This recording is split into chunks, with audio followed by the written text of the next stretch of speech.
দুর্গা দুর্গা সাবধানে যেও। Hello everyone, good morning সকলকে। Welcome back to my channel Minta দাশগুপ্তর ব্লগে সকলকে স্বাগত। আশা করি কাছে দূরে যে যেখান থেকে দেখছো সকলে ভালো আছো, সুস্থ আছো।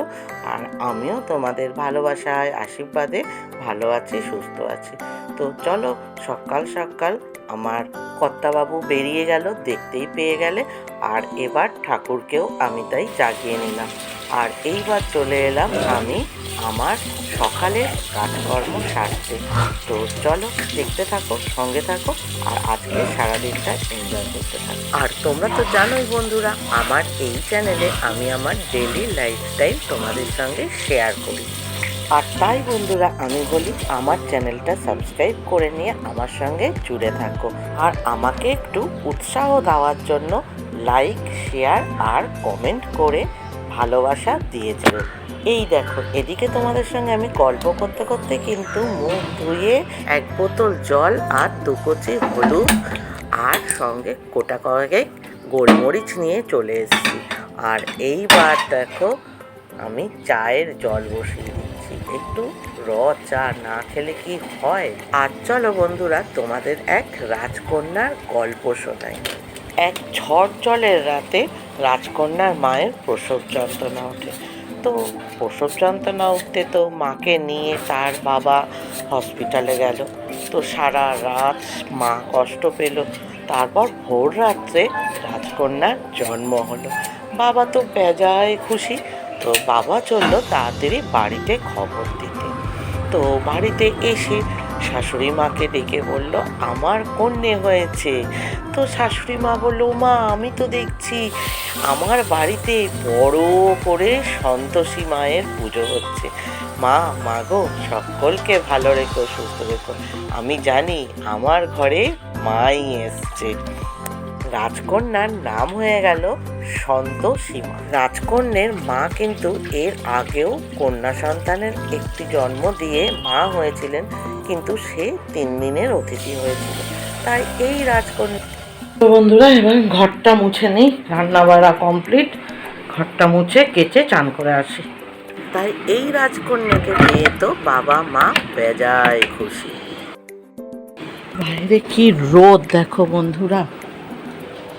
এই যে কেচে কুচে তো এলাম, আর বাইরেটা দেখেছো, খা খা করছে রোদ। ঘড়ির কাঁটায় এখন 1:15 বাজে। একটা গাছের পাতাও নড়ছে না, একটা পাখিকেও দেখছি না। দেখো ডগিগুলো কিরকম ঝিমিয়ে রয়েছে। কি করবে আর বলো, রাস্তা শুনশান। রাস্তা দেখো শুনশান, কেউ নেই এই রোদ্দুরে। তো চলো জামা কাপড়গুলো মেলে নিই। এরপর তো দিন যায়, মাস যায়, আর সেই রাজকন্যাও বড় হয়ে উঠতে থাকে, পড়াশোনা শেখে। আর এদিকে রাজকন্যার মা আবার মা হলো, 2টি পুত্র সন্তানের জন্ম দিল। কিন্তু তারাও যে 2 দিনের অতিথি হয়ে এসছে। এরপর তো দিন যায়, মাস যায়, রাজকন্যাও আস্তে আস্তে বড় হয়ে উঠতে থাকে। তার কিছু একটুখানি নুন চিনির জল খেয়ে নি, নে ধর।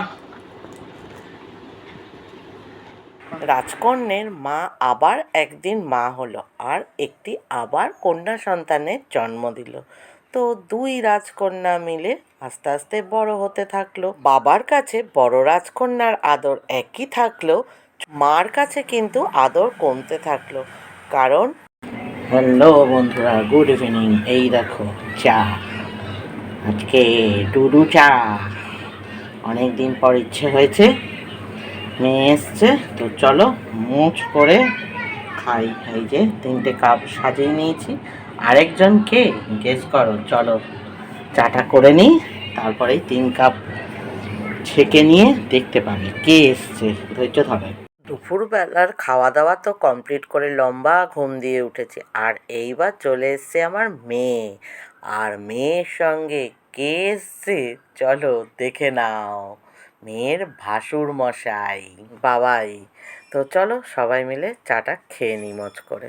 ছোট রাজকন্যা যে মেম সাহেবের মতো দেখতে, ফর্সা টুকটুকে, তো মার ভীষণ প্রিয়। যাই হোক, এইভাবেই দুই রাজকন্যা আস্তে আস্তে বড় হয়ে উঠল। বন্ধুরা, তোমরা তো জানোই আজকে কবিগুরু রবীন্দ্রনাথ ঠাকুরের জন্মদিন, তো সেই জন্য সাজুগুজু হচ্ছে। আর জন্মদিন মানে 25শে বৈশাখ, 25শে বৈশাখ মানে অনুষ্ঠান। ছোটবেলার থেকে আমরা এটাই অভ্যস্ত। আমার এই যে সোনামা রেডি, সাজুগুজু করে। মা তাকাও, দেখো তো আমার মাকে কেমন লাগছে। তো চলো, নাচু তো হবেই।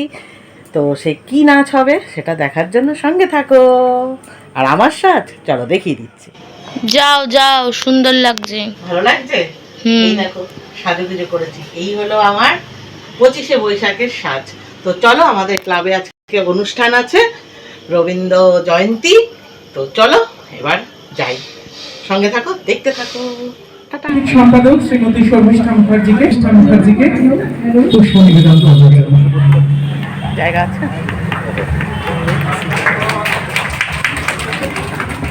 ধন্যবাদ। তো বন্ধুরা, বুঝতেই পেরে গেছো আমি কিন্তু এতক্ষণে চলে এসেছি মা মেয়ে মিলে ক্লাবে। আর এই দেখো আমাদের উদ্বোধনী সঙ্গীতও আরম্ভ হয়ে গেছে।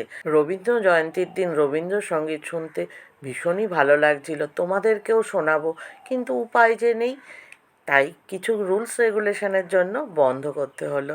আমাদের ক্লাবের কালচারাল প্রোগ্রাম কিন্তু ভীষণ ভালো হয়েছিল। তোমরা বন্ধুরা আমাদের মেয়েদের নাচ দেখতে থাকো, আর আমি তোমাদের শোনাতে থাকি সেই রাজকন্যের গল্প। তারপর কি হলো রাজকন্যের? সেই বড় রাজকন্যা একদিন আস্তে আস্তে বিবাহযোগ্যা হলো, আর তারপর তার সুন্দর একটি পাত্র দেখে পাত্রস্থও করা হলো। রাজকন্যের বাবা মা তো ভাবলো, সুপুত্র দেখে আমি আমার রাজকন্যাকে বিয়ে দিয়েছি, তো রাজকন্যা ভালোই থাকবে। আর এইভাবেই তারা দিন কাটাতে লাগলো। কিন্তু রাজকন্যের প্রথম জীবনটা ভালো কাটলো, তারপরেই শুরু হলো তার উথাল পাথাল করা জীবন। শুধু জীবন নয়, বলা যায় জীবন যুদ্ধ, জীবনের পরীক্ষা। রাজকন্যের নাম সন্তোষীমা, তাই সে সীমাহীন তার ধৈর্য, সীমাহীন তার সাহস। সে কিন্তু পিছিয়ে থাকান, সে তার ভাগ্যের পরিহাসকে মেনে নিয়ে নেমে পড়ল ময়দানে।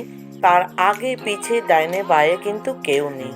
এই করতে করতেই একদিন একটি কন্যা সন্তানের মা হলো। তো চলো আজকে এটুকুই থাক, নেক্সট দিন বাকিটা শোনাবো। তো আজকের মতো টাটা।